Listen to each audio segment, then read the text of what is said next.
A civilization is remembered not by what it possesses, but by what it preserves. So మనందరం కలిసి మన కళాకారుల్ని ప్రోత్సహిద్దాం.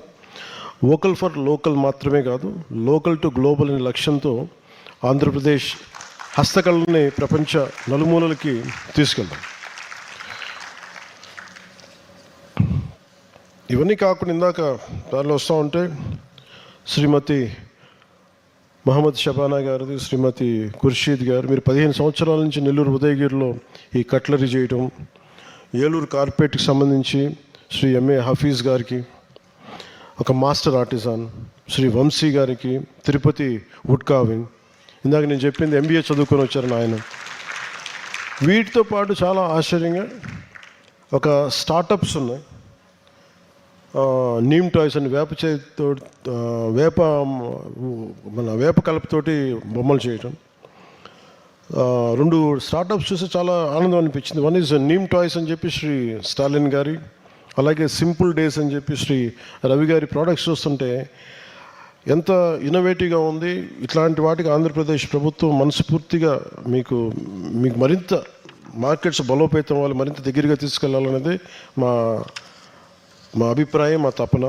మేమందరం మీకు అండగా ఉంటామని తెలియజేసుకుంటాం. ఈ ఎంటైర్ ప్రాసెస్లో ఇందాక దాదాపు 1.5 గంటన్నర అందరితో మాట్లాడాను. ఒక్కొక్క స్టాల్లో మన తోలు బొమ్మలాట కావచ్చు, ఒక్కొక్కరితో మాట్లాడుతుంటే ఎంత కష్టం ఒక ఆర్ట్ని మెయింటైన్ చేయటం. ఎంత డబ్బులు వస్తాయో తెలియదు, కానీ ఎంత ప్రేమ ఉండాలో ఒక ఆర్ట్ని మెయింటైన్ చేయాలి, అది నేర్చుకోవాలి, అది వదలకూడదు.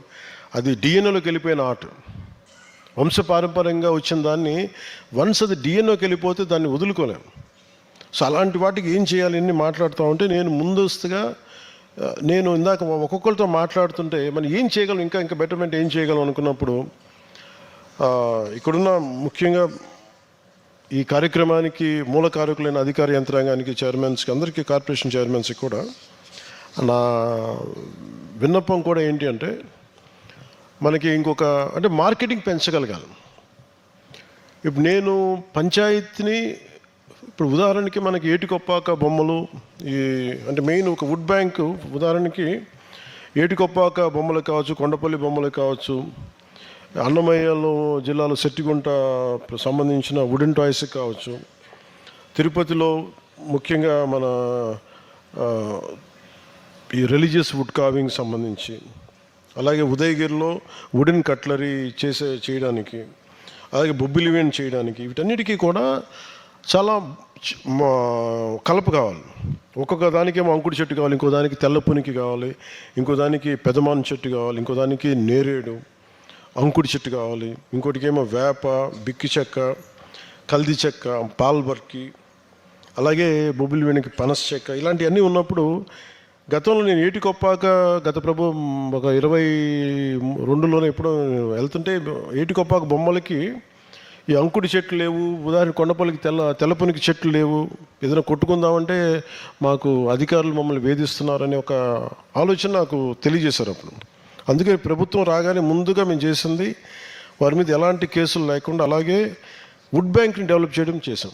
ఇప్పుడు చెప్పిన పేర్లన్నీ మేము wood bank, primary wood species, ఇందాక చెప్పినప్పుడు అంకుడు, తెల్లపునికి, పెదమానం, ఇవన్నీ గుమ్మడి టేకు, నేరేడు, కదంబ, అంకుడు, ఇవన్నీ కూడా ఏం చేసాం, వుడ్ బ్యాంక్ డెవలప్ చేయడం స్టార్ట్ చేసాం. ఎందుకంటే భావితరాలకు కానీ మీ భవిష్యత్తులో కానీ మీకు బేసిక్ రిసోర్స్కి ఇబ్బంది కలగకుండా ఇవన్నీ చేయడంతో పాటు మీకు ప్రతి ఇందాక లేస్ మన నర్సాపురం సీతారాంపురం లేసు మా ఆడపడుచులతో మాట్లాడుతున్నప్పుడు వాళ్ళు చెప్పింది మాకేదైనా కొంచెం హెల్త్ ట్రీ అని చేయించండి అంటే ఏంటంటే ప్రత్యేకించి హస్తకళలకు సంబంధించి ఒక్కొక్కరికి ఒక్కొక్క ప్రత్యేకమైన హెల్త్ ఇష్యూస్ ఉంటాయి. మగ్గం చేసే వాళ్ళకి ముఖ్యంగా ఇతర కళాకారులకు కూడా వారికి ఉదాహరణకి ఈ లేస్ అల్లే వాళ్ళందరికీ చూపు త్వరగా దెబ్బతింటుంది. అలాగే ఏటికొప్పాక బొమ్మలు చేసే వాళ్ళకి ఆ వుడ్ డస్ట్ కానీ అది కొంచెం లంగ్స్లోకి ఈ శ్వాసకోశ సంబంధమైన వ్యాధులు వస్తుంటాయి. అలాగే ముఖ్యంగా ధర్మవరం, ఉప్పాడ, మంగళగిరి ఇలాంటి దాదాపు మేడం రేఖారాణి గారు చెప్తే 45 రకాల మేడం మనకి చేసేది అరౌండ్ 45 టైప్స్.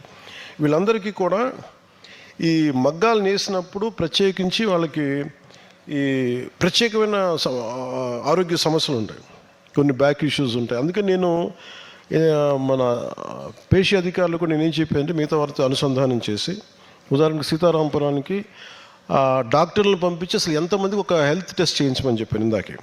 అంటే ముందు అసలు ఆరోగ్య పరిస్థితి ఒక్కొక్కరికి ఒక్కొక్క ప్రత్యేకమైన హెల్త్ ఇష్యూస్ ఉంటాయి కదా, ముందు వాటి మీద ఒక ఆడిట్ చేయండి, ఒక హెల్త్ ఆడిట్ చేయండి, ముఖ్యంగా ఇట్లా అందరికి కలిపి. సో ముందు సీతారాంపురం తోటి మేము అది స్టార్ట్ చేస్తున్నాం. కంటి పరీక్షలు చేయించే ముందు చూపు సన్నగిలుతోంది, ఇబ్బందిగా ఉంది అనటానికి ముందు ఒక హెల్త్ టెస్ట్ చేయించి, తద్వారా ఏమేం చేయాలి, దీన్ని మిగతా వాళ్ళు కూడా ఎలాగ అన్ని హస్తకళ రంగాలకు దీన్ని అప్లై చేయాలని దాని మీద మీకు త్వరలో మేము ముందుకు తీసుకొస్తాం. అలాగే పిల్లలకు సంబంధించి మా బిడ్డలు చదువుకోవాలి, కానీ మాకు ఇది ఉండాలి, కానీ వీళ్ళకి భవిష్యత్తు ఏమి ఉండాలంటే అది కూడా ఒక ప్రత్యేకంగా ఒక దృష్టి సారించి దీని మీద కొంత అవగాహన చేసుకున్న తర్వాత, ముఖ్యంగా మీ బిడ్డలు చదువుకోవాలి, అలాగే మీరు వంశపారంపర్యంగా వచ్చిన ఈ కళను కూడా వాళ్ళు ముందుకు తీసుకెళ్లేలాగా, ఈ ప్రతిభని సమర్థతను ముందుకు తీసుకెళ్లేలాగా, భవిష్యత్ తరాలకి వాళ్ళు దాన్ని మరింత ఆదాయం వచ్చేలాగా ఉండాలి. ఆ దృష్టిలో కూడా మేము దీన్ని మీరు చేసిన విన్నపాలన్నింటినీ కూడా నేను క్యాబినెట్ దృష్టికి తీసుకెళ్ళి నేను స్వయంగా దీన్ని ముందుకు తీసుకెళ్తాను. నాకు ఎందుకు ఇంత ఇష్టం, నేను ఎందుకు ఇంత తపన పడతానంటే, ఈ హస్తకళ రంగాలు భారతదేశపు మూలాలు ఇవి కోల్పోయిన రోజున భారతదేశం తన ఉనికిని కోల్పోదు. అందుకని భారతదేశపు ఉనికి ఉండాలి, భారతదేశపు సంస్కృతి సాంప్రదాయాలు ఉండాలి అంటే మన హస్తకళని, మన చేనేతని కాపాడుకోవాలి. సో అందుకని మీకు నేను మనస్ఫూర్తిగా మాటిస్తున్నాను. ఎక్కువ మాట్లాడి ఎక్కువ ప్రామిస్ చేయడం కంటే కూడా ఎప్పుడో 2018 నుంచి నేను మాట్లాడుతున్నాను. ఈరోజు భగవంతుడు ఆశీస్సులతోటి ఈరోజు మేము ప్రభుత్వంలో ఉన్నాం. మీకు నిరంతరం మీ భవిష్యత్తు కోసం నిరంతరం మేమందరం కలిసి పనిచేస్తాం. మేము మనస్ఫూర్తిగా తెలుపుకుంటా ఉన్నాం. కాకపోతే ఇందాక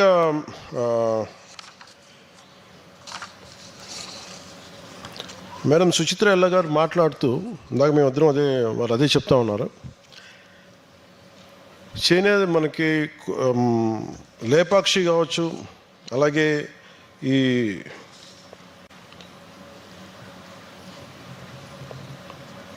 మన హ్యాండ్లూమ్స్, ఇవన్నీ విభిన్నంగా ఉన్నాయి.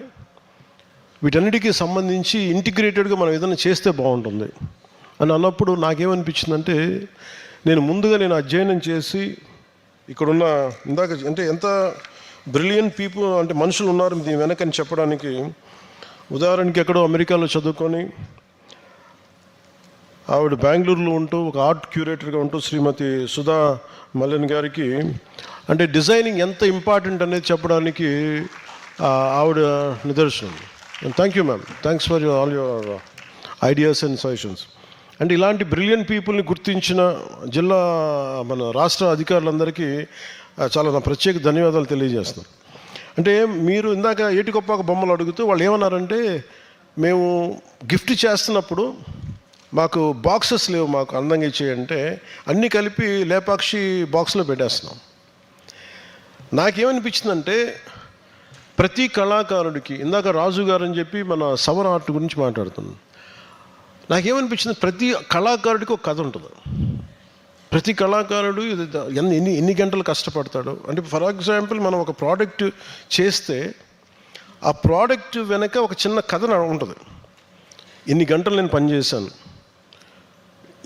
ఈ ప్రోడక్ట్ చేయడానికి నాకు ఇన్ని గంటలు పనిచేశాను, నా కుటుంబంలో ఇంతమంది పనిచేశారు, ఈ చేసిన కళాకారుడి పేరు ఇది, వారి ఊరి పేరు ఇది, ఇదన్నీ ఒక చిన్న ఒక ఇన్ఫర్మేషన్, ఇది ఒక చిన్న పీస్ ఆఫ్ ఇన్ఫర్మేషన్ ఉండి దీని ఆర్ట్ వెనక ఉన్న స్టోరీ ఏంటి, ఇవన్నీ చెప్పి మనం ఇంక్లూడ్ చేయగలిగితే, అలాగే ప్రత్యేకించి ఏటికొప్పాక కావచ్చు, ఈచ్ అండ్ ఎవ్రీ ఒకసారి ఉదాహరణకి మనకి ఉప్పాటి చీర ఉంది.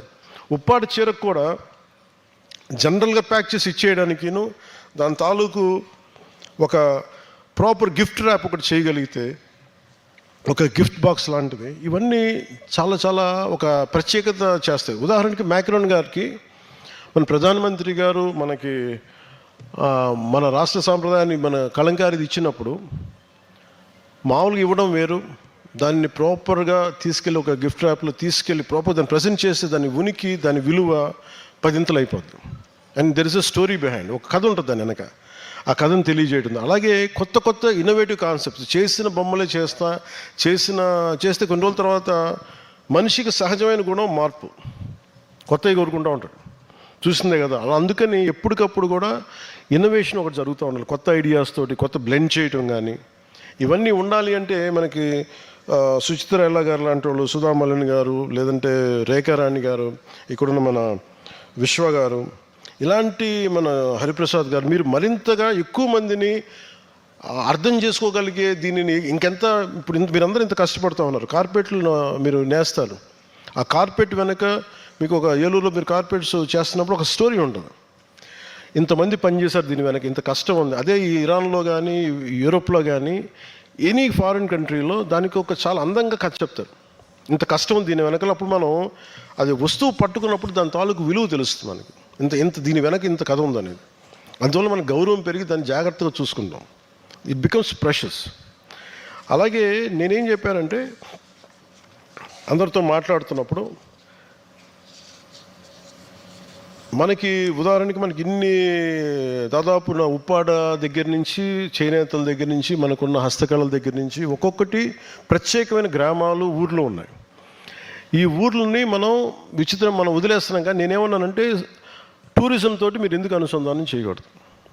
టూరిజంతో కానీ అనుసంధానం చేయగలిగి ఎవరైనా సరే, ఫారినర్స్ ఎవరైనా వచ్చి, లేదంటే విజిటర్స్ ఎవరైనా వచ్చి మీ షాప్స్కి వచ్చి, ఉదాహరణకి ఎక్కడో అరకులో ఉండే ఒక గ్రామాన్ని సౌరార్ట్కి సెంటర్గా చేయగలిగితే, ఎవరో ఇక్కడికి వెళ్ళి విదేశాలు ఉన్నవాళ్ళు కానీ, భారతదేశంలో ఉన్నవాళ్ళు కానీ వెతుక్కుంటూ వచ్చి ఆ పార్ట్ ఆఫ్ అరకు విజిటర్స్ ఎవరైనా వస్తే వాళ్ళు వెళ్ళి చూడగలరు, చూసి వాళ్ళ కష్టాన్ని చూసి అది కొనుక్కోవడం, సావినీర్స్గా తీసుకెళ్ళడం జరుగుతుంది. సో ఇలాంటి అన్నీ డిస్జాయింటెడ్గా ఉన్నాయి. నేను ఏం కోరుకుంటున్నానంటే, టూరిజం శాఖ ఇవన్నీ కొన్ని పంచాయతీ పరిధిలో ఉన్నాయి కాబట్టి పంచాయతీ శాఖ, కొన్నేమో అర్బన్ శాఖలో ఉంటే, మున్సిపాలిటీ శాఖలో ఉంటే, ఇవి tourism, panchayat raj and forest department should come together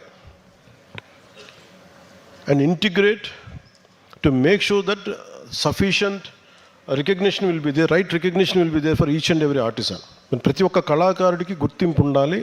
ఈ 3 డిపార్ట్మెంట్స్ కలవాలి. అందుకని దీని మీద ఒక పేషీ అధికారులు కూడా ఇది చెప్పాను. ఒకసారి నేను ఒక మీటింగ్ పెడతాను, అందరినీ సంబంధిత అధికారులందరినీ ఒకసారి కూర్చోబెట్టి నేను దీని మీద ఒక ఇంటిగ్రేటెడ్గా కలిసి ఎందుకు అప్రోచ్ చేసే విధానంగా ఒకసారి మాట్లాడదామని ఈ సందర్భంగా మీకు కమిట్మెంట్ ఇస్తూ, అలాగే మన శ్రీమతి మన సుచిత్ర ఎల్లా గారికి ఇలాంటి నిజంగా వాళ్ళకి అవసరాలు లేవు, దే హ్యావ్ దేర్ ఓన్, వాళ్ళందరికీ వాళ్ళ వ్యాపారాలు ఉన్నాయి, అన్నీ ఉన్నా కానీ ఏదో మన సంస్కృతి కోసం మనం చేయాలి, మన కళాకారుల కోసం మనం చేయాలి, మీ జీవితాలు బాగుండాలని చెప్పి వీళ్ళందరూ స్వచ్ఛందంగా వచ్చారు. వాళ్ళకి ఏం డబ్బులు ఇచ్చేది ఏముండదు కానీ కేవలం మన కోసం తపన పడి వస్తారు. మనకి ఇక్కడ ఒక్కొక్కరు ప్రతి ఒక్కరు కూడా మీ జీవితాలు బాగుండాలని తపన తప్ప ఇందులో ఏది అదనంగా బాగుకునేది ఏమీ లేదు ఇక్కడ. సో వాళ్ళందరి సహచర్యంలో, వాళ్ళందరి ఆధ్వర్యంలో మన హస్తకళా రంగానికి చెందిన ప్రతి ఒక్కరికి పేరు ప్రతి కుటుంబాలకి మరింత మీ అభివృద్ధిని మరింత ముందుకు తీసుకెళ్ళేలా, మీ భవిష్యత్తు బాగా ఉండేలాగా మీ అందరినీ కూర్చొని ముందుకెళ్తాం ఖచ్చితంగా. దీన్ని నేను ప్రత్యేకించి మీ అందరినీ సంబంధిత నా పేషీ అధికారులు కూడా చెప్తా ఉన్నాను. ఇలాంటిది మీరు ఎవరు వచ్చినా సరే మీరందరూ కూడా డిప్యూటీ సీఎం ఆఫీస్కి మీరు రీచ్ అవ్వచ్చు. నేను దీన్ని క్యాబినెట్కి, సోదరి సవిత గారికి, మేమందరం కూడా క్యాబినెట్లో కూర్చున్నప్పుడు ఖచ్చితంగా ఇది ప్రత్యేకించి దీన్ని ఇలాంటి సమస్యలు ఉన్నా కానీ నేను క్యాబినెట్లో ప్రస్తావించి, అవసరమైతే దాన్ని అసెంబ్లీలో కొన్ని సమస్యలు ఏదంటే అసెంబ్లీలో ప్రస్తావించి మీ ప్రతి సమస్యకి, మీ బాగోగులకి, మీ భవిష్యత్తుకి, మీ బిడ్డల భవిష్యత్తుకి మేము అండగా ఉంటామని తెలియజేసుకుంటూ, నాకు అవకాశాన్ని ఇచ్చిన ప్రతి ఒక్కరికి పేరున ధన్యవాదాలు తెలుపుకుంటూ